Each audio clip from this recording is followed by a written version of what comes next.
Color TV. Color TV machiegni pacho. Ma e odwa.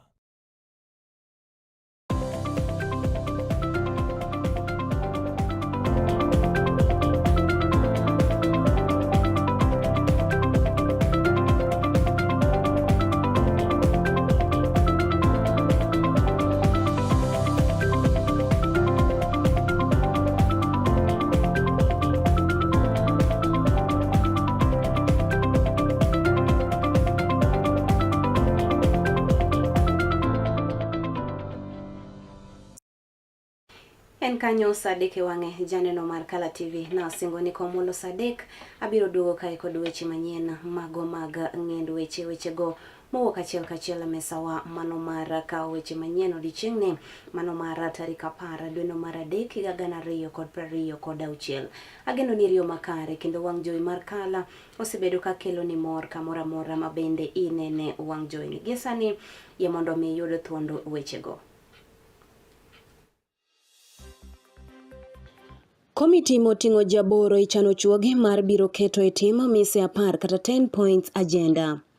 The 10-point agenda committee headed by my sister, Honorable Professor Zani, is finally presented to us.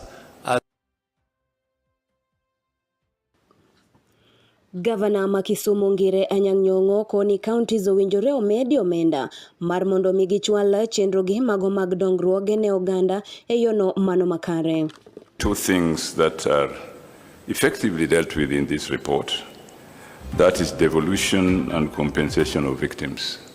As you know, that some of us have been very concerned about issue of victims, and I'm glad that today Duond bura mar ODM bade mano Makisumu ochwalo yiero mago mag jotelo mawuok e county no nyime nyaka chopi gibi winj report mano makare kowuok kuom ogai mano mar duond bura no. Party leader no choro kano ng'iyo weche moko matindo manentie mabende jopinye mano kwayo. Bed koda nyaka giko janeno mar Color TV nyinga Nelly Achieng ndhine jaloko mara Bella Achieng. Pinyo wacho mano mar broad-based omaedo ndalo mago mabende romo 60 duto te ne aput mano mabende ochung'ne keto e tim mise kata 10-point agenda mondo mi gimed dhiyo nyime kod keto e tim report makamano. Magi ne oyangore kinde mabende ne yango kenge mago mabende gisegoyo kaka jokanyono e keto e tim report maket kodama. Bende nyasi makama ne obagi KICC bore Nairobi kocha kane en nyasi mano mabende ne oyore kendo telie kod jatend piny Kenya William Samoei Ruto. Okay. The meeting resolved to extend the mandate of the Oversight Committee by 60 days to enable it to finalize outstanding matters arising from the implementation of the agenda. In addition, the joint PG agreed to establish a joint technical committee with each party nominating 4 members and the respective executive directors serving as joint secretaries. The committee will develop the shared policy agenda and priorities of the 2 parties, which will inform the work of a coalition framework to be considered later in the year. So this is the technical committee that will develop the issues and the things that pertain to the public and the 2 parties and lay ground on what issues the negotiation committee will discuss on the issues. The Joint Parliamentary Group reaffirmed its commitment to continued cooperation in the national interest and to advancing reforms aimed at strengthening Kenya's democracy, stabilizing the economy, and improving the livelihoods of the people of Kenya. The PG resolved to adopt all resolutions passed by organs of the parties. That's the end of our statement, and thank you very much, Your Excellency. In conclusion also, in the spirit of strengthening political parties, I want to bring to the attention of the PG that ODM is owed 12 billion shillings as their money. 12 billion. If we get that one, then we shall be very... To bende kapod warango mana weche maket koda mago Wayudo kanyo ni jatend piny Kenya William Samoei Ruto odiochieng' mano ma kawuono ne otelo ne jokanyo kata jotelo go mago mag duond bura mar ODM kaachiel kod jotelo go mantiere duond bura mar UDA sidho kaachiel kod nono okenge mago mabende osego keto itim mise 10 nyaka ne chakre kata ne chuogi higa achiel mano mabende osekalo. Kane otwaka e kar bagoromo mano ma KICC mayudore bore Nairobi kocha, jatend piny Kenya ne oyango ni okenge mathoth osegore kendo piny owacho mano mar broad-based bende osebedo kaneno ber mathoth ka otenore kod paro kata mise maket koda mago. Ladies and gentlemen, to paraphrase, because I have been particularly meticulous in trying to find out where we are in the process of implementing the 10-point agenda. And just for the record, the 10-point agenda was not imposed on us. The 10-point agenda was our commitment, voluntary commitment between our parties in respect to the people of Kenya. There are some people who want to appoint themselves supervisors, as if we made the commitment to them. We did not make the commitment to them.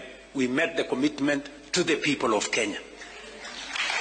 And our responsibility and reporting is to the people of Kenya.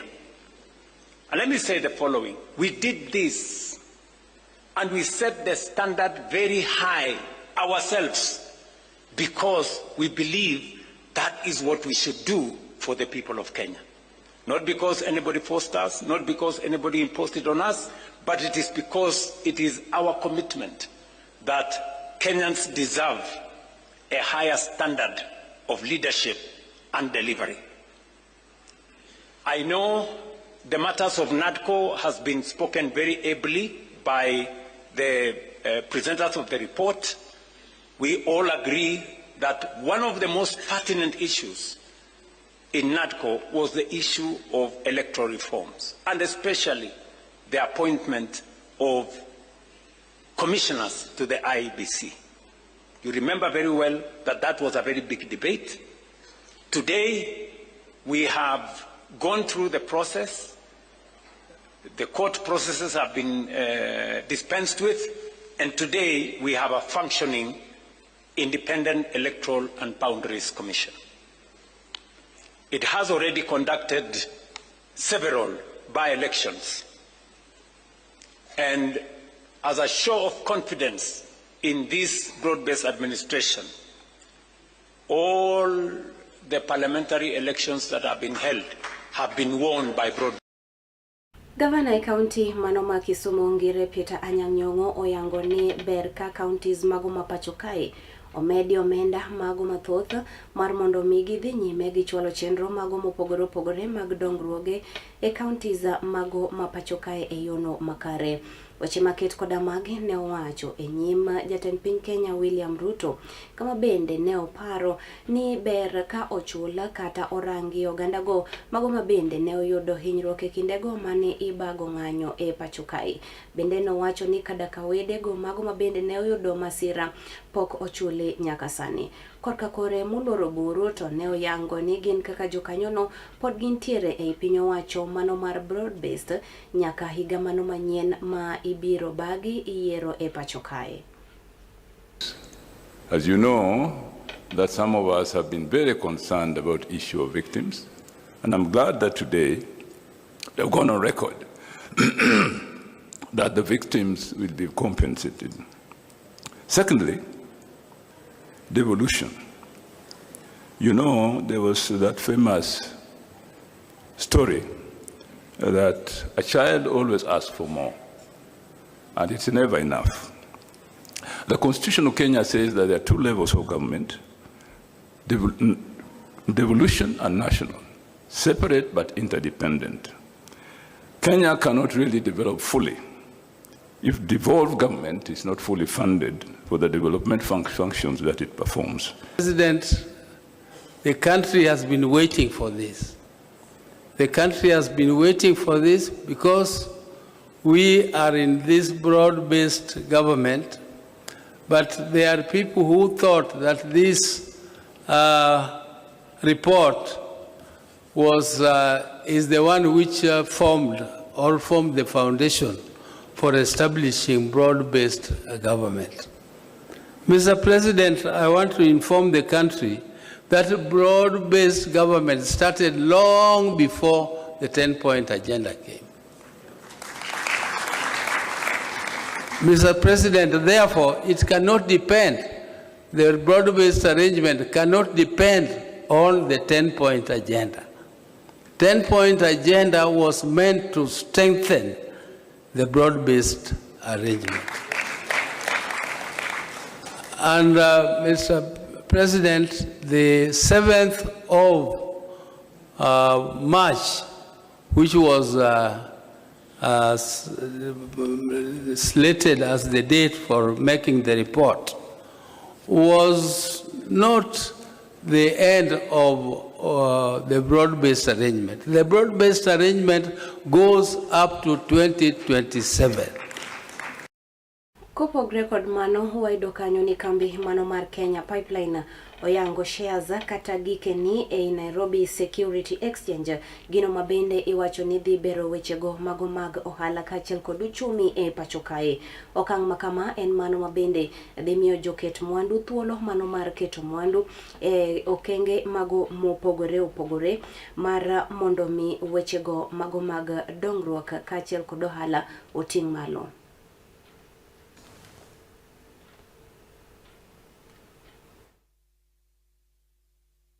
Made should not be taken for granted. It has taken many years of discipline, sound policy, and trust building. The political class should not politicize this market. Analysis is correct, it is right to analyze, and it is right to share opinion. But it should not be done in a way that compromises investor confidence. Therefore, ladies and gentlemen, today's listing is a powerful signal of the growing strength, confidence, and maturity of our economy.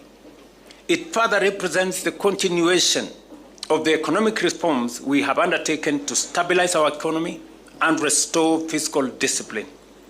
Over the past few years, we have deliberately worked to bring down inflation, stabilize our currency, moderate interest rates, and sustain economic growth.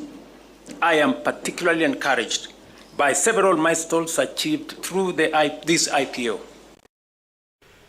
Apisino mano mar duond bura mar ODM bade ma Kisumo kae kautel negi kod jakom margi Paul Akeyo gi jalupne Seth Achieng kanga okwayo joherago mago mag duond bura mar ODM mawuok county mano ma Kisumo kae mar mondo mi gitem gibed kod horruok kapod girito mar mondo mi ogai mano mar duond bura mar ODM. Obio chiwo ler ewi yiero mano mar jotelo ma owinjore otimre county ma Kisumo kae.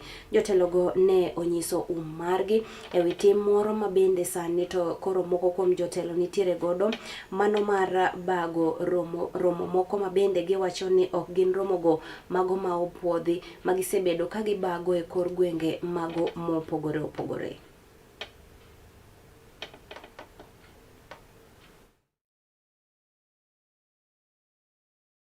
Wabete bura kaendi ka wadwa nyiso jochama mar ODM tetete ni nonego wabed gi yiero, to yiero ni nene party leader no choro kane ong'iyo weche moko matindo mane nitie mabende jopiny mano kwayo ni mondo oket maber. Mokwongo ne wadwaro ni mondo okelnwa delegate list mawane mano wakwayo mano ochopo moleo mane ok nyal bedo verified. Nwaneno ni ka yiero dhi kamano to chandruok dhi betie nikech wanyalo yiero gi jok ma ok delegates midwaro kaka chik dwaro. Mano bende emane party leader neno ni nyalo kelo koko nikech ka list ok obedo verified ting'e ni koko nyaka nyalo wuok, to mano e gima nok wadwa timo. Wadwa timo gima jopiny dwaro. Achieng, popularly known as Achieng, I'm the Vice Chairman of the County Coordinating Committee. An kaka jochama maloyol mung'e kumwae gi kama wantie gi kama wadhiye, wach party leader no emwaluwo tir kendo warito nyaka chieng' ma party leader biro miyowa direction kaachiel gi National Elections Board. Wakwayo jochama mar ODM ni teko wasani kaachiel gi leaders mantie Kisumu County ka waket e maino mar neno ni jochaji mang'eny o register obedo e chama. Lawrence Awino Lango, women leader Kisumu County. On behalf of the women, we are waiting for the coming elections, and we are ready, and we are after the party leader, Dr. Oburu Odinga. Hagamu moya janeno mar Kala TV kata kamano dhi nyime chwalo na kanyo ote ni yor tudruok marwa mano mar Facebook Kala TV Live abiro yango weche ma ket koda mago kata ote makamago ma ichwalo na kotenre kod weche manyien mago ma akelo ni giesani bankinde machok aduo kai kod weche mamoko.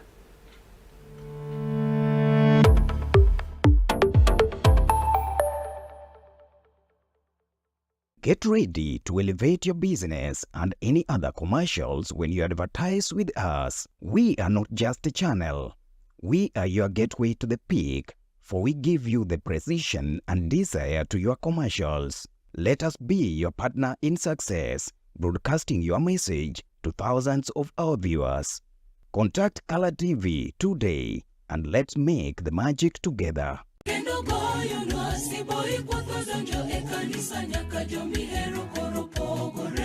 En gino makare mar chako odiochieng' gi ruoth.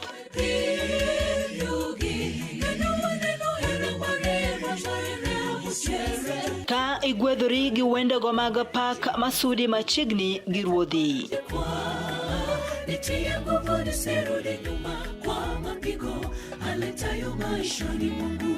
Bende wakelo ni jipo mag muma koda puonjruok mar lesson ma itayi gi Pastor Charles Odinde.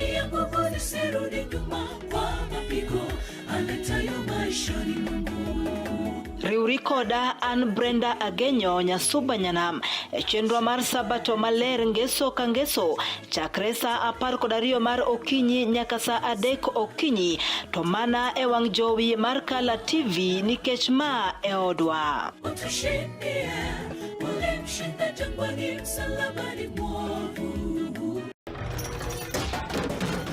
Tok bedo kod odiochieng' marabora e sikunde ka iduogo pacho yud thuolo mar kweyo pachi kendo bedo gi mor e chenro mar Bang School. Chenro mar Bang School chakore sa 10:30 ma midhiambo nyaka sa 11 ma midhiambo. Kama inene katun mamori, ipuonjori weche mathoth, ibedo kod mor gi nyiero motimo Cathedral. Kik bai, Bang School, chenro manigi mor lilo ne nyithindo duto. Kala TV, machiegni pacho ma e odwa.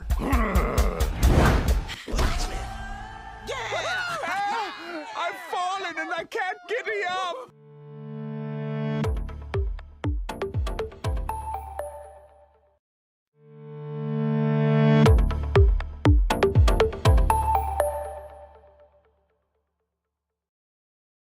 Machiegni kendo wadhi nyime. Jatend migao ma ochung'ne migao mano mar thieth e pacho kae molor Eden Duale ogolo siem mager pino ne moko kuom ute thieth e pacho kae ma bende wacho ni osebedo ka yako omenda ka okalo e kumba mano mar thieth mar SHA kendo gitamo oganda jo Kenya yudo thieth ka owacho ni ibiro kawnegi ondamo mager mar chik. Kane otwak e wachne owacho ni nitiere moko kuom ute thieth mago mantiere pacho kae ma bende osebedo katiyo kod yore mago mopogore opogore kao omenda mathoth kawuok kuom jogo kata jotuo mago ma ochopo e ute thieth mar mondo mi giyud thieth ka okalo kuom okumba mano mar SHA. Wacho ni biro kawnegi ondamo mager mar chik kata mayogi lesen. Bende ne oyango ni ywak mano mabende jopuonj osebedo ka ywago e pacho kae ka otenore kod wechego mago mag thieth moloyo to okumba no mano mar SHA obiro rakruok godo mapiyo kaka nyalore. There are certain health facilities in our country that want to deny Kenyans to use their cover under SHA, and they give a lot of reasons. Sometimes they say the system is down. Sometimes they say we have a problem with the payments. You have signed a contractual agreement by law with the Social Health Authority. If we find that you have denied Kenya his basic constitutional right to the attainment of health care, not only shall we suspend you from the portal of SHA, we will go further and deny you the license to operate that. So you are denying a patient who is sick, who can die anytime because of your greed that SHA has not paid you. SHA will pay you in accordance with the law. Jalup jatend piny Kenya Ngire Kithure Kindiki oyango ni uchumi mano ma pacho kae sani to koro osedongore kendo nitiere kare. Ne owacho ni kinde mano machon lweny mano mabende ne nitiere kind piny Russia kaachiel kod piny Ukraine kaachiel kod midhusi mano mar corona mabende ne omolo e pacho kae e moko kuom midhiero mago mabende ne duoko chien kata ne ywayo chien uchumi kata dongruok mano ma pacho kae. Owacho ni gie sani weche duto te nitiere kare kendo owacho ni uchumi biro bedo ka dhi malo. The economy of Kenya was in bad shape because of a number of factors, mainly the disruption of the supply chains because of the war in Ukraine and Russia, the COVID-19 pandemic that has shut down our economy for more than a year, and other shocks, including the droughts that had ravaged our country. Because of these economic shocks, our economy was in bad shape. Kenya was one of the 6 countries in Africa that had been predicted to default in their sovereign debt, the others being Ethiopia, Chad, Ghana, Gambia, and Zambia. Out of the 6 countries, including Kenya, that had been predicted to default in their sovereign debt obligations, only Kenya survived.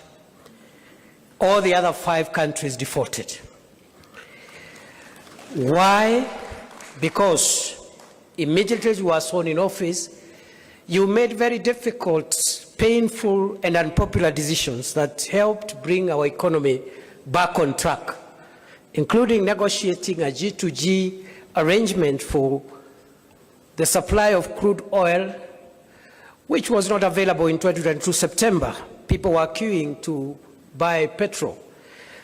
And we saw the escalation of costs of petrol, which is a big contributor to inflation. It kept on increasing until it reached a high of 2018 shillings a litre.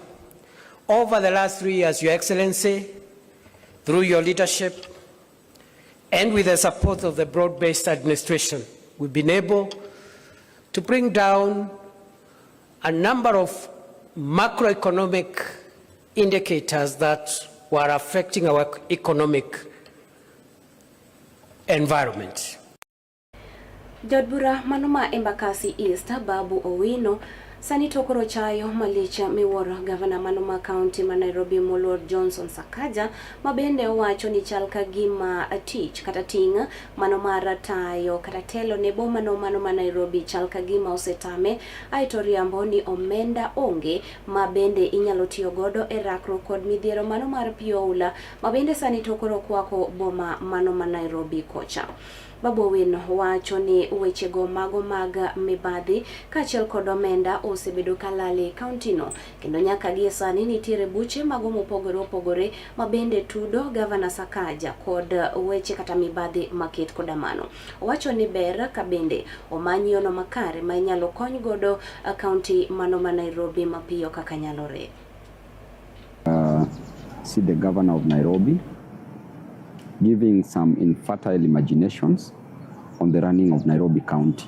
And he did complain that he doesn't have funds to run Nairobi County and therefore he cannot control the floods in Nairobi.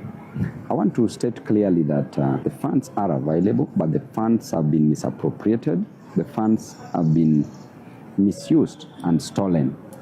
And it is clear, even with the DCI, the file is at the Office of the Director of Public Prosecution, clearly calling for the prosecution of the current governor of Nairobi.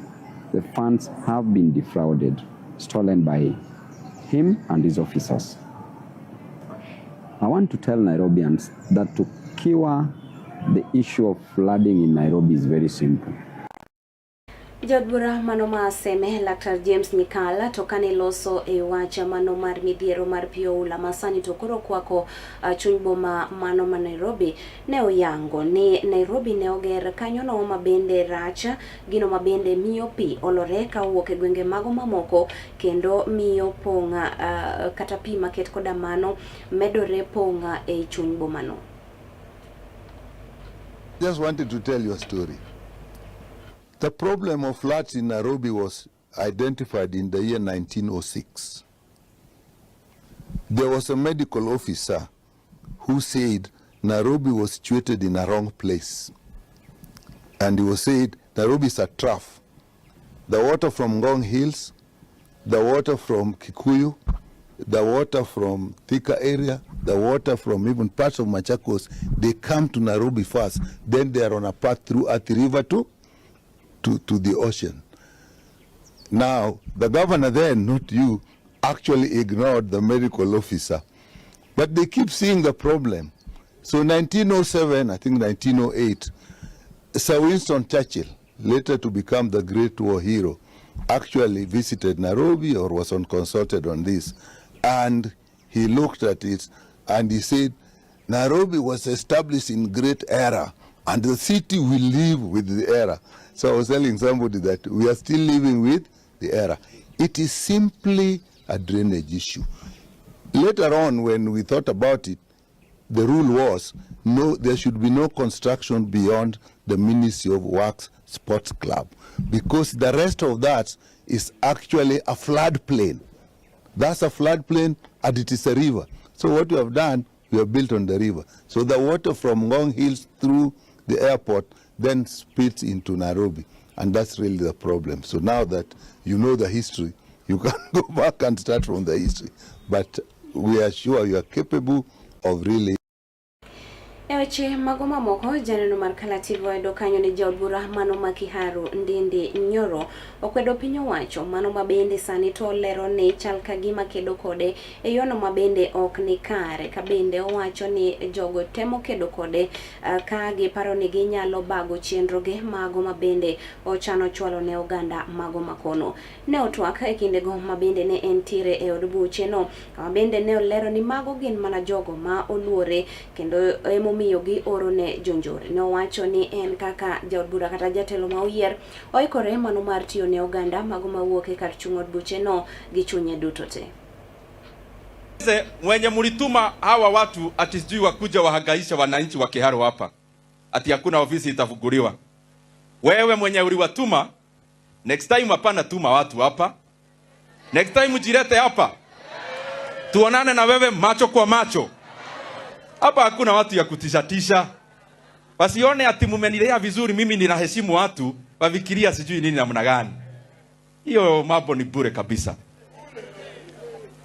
Na niwaeleze pia, wewe unapiga simu kutoka Nairobi ati ofisi isifunguliwe, ni sawa. Simu yako umepiga leo. Ofisi ya Kahuro hapa ya Mogoiri isifunguliwe. Na mimi nikapigiwa simu na wadosi wa Kenya, wananchi wa Kiharu. Sasa leo wewe angalia simu yako kutoka Nairobi na simu ya wadosi kutoka Mugoiri gani inafanya kazi. Daima unajua wacha tuwachekelee kwa sababu wataona maneno hawajaona. Bado hatujaanza hata warm up. Hata hatujavaa viatu ya kwenda kwa uwanja na wameanza kutetemeka. Ati naenda kufungua darasa ya tile ati wanatuma polisi. My friends, wacha kutumana jirete. Tuonane na wewe mundu kumundu. Gikanyo bende madikela giko mar miyo weche manyien kata kamano kapok atieko weche gi nasingo ne abiro yango moko kuom ote ma ochwalo na kanyo.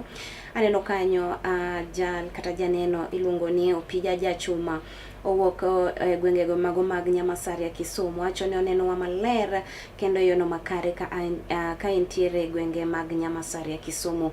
Erokamano kuom ote makamano. Thomas Chinku bende nitiere budho. Owacho kanyo ne watching live from Angola pacho. Nelly Wechemanyien chopo na yono makare e dala mar Angola kae kendo omor kod wang' jowi mar kala. Erokamano ahinya.